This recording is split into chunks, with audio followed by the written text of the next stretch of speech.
At 10 tonight, data is driving new ways to market all of Montana as a tourist destination and is helping to convince visitors to find new adventures outside Glacier and Yellowstone National Parks.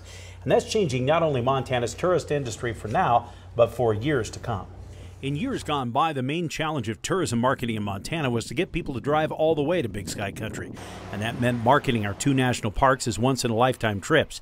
But today, with Glacier and Yellowstone headed for another record or near-record summers, internet fame is taking care of that job, with social media changing how people share their experiences.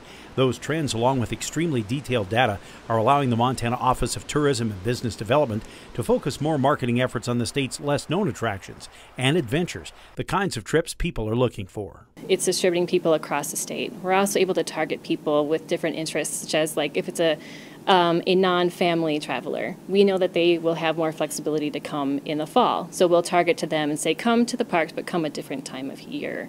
In fact, if you peruse the state's marketing materials now, you see a lot less Old Faithful and a lot more adventures. We're continuing on a strategy where we're focusing. You'll see a lot of our summer advertising does not feature the parks anymore. It's featuring things to do outside of the parks. We have a huge road trip component, people who want to drive in and go to multiple places in the state. That effort, called Between the Parks, is using Montana's ahead-of-the-pack marketing initiatives, combined with data and the internet, to show people what Big Sky Country really has to offer. We have one that's going after our family traveler that is 72 hours of adventure, where you can go and see how much you can pack into a weekend of different adventures that doesn't include the park. We also have one that's aimed at our couples who are educated traveler who maybe don't have kids who are coming through, and they are also road tripping and wanting to see ghost towns and want to be hiking and want to be camping and want to be doing different things in the state. It used to be that the park was their main destination. They would plan their whole trip about going to one of the national parks.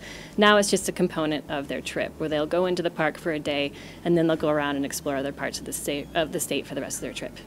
And in the long run, Pillay says that will diversify Montana's tourism industry and its economic impact. So what our visitor wants, an authentic experience, and I always tell people, our visitor isn't coming here to do something, they're coming here to feel something.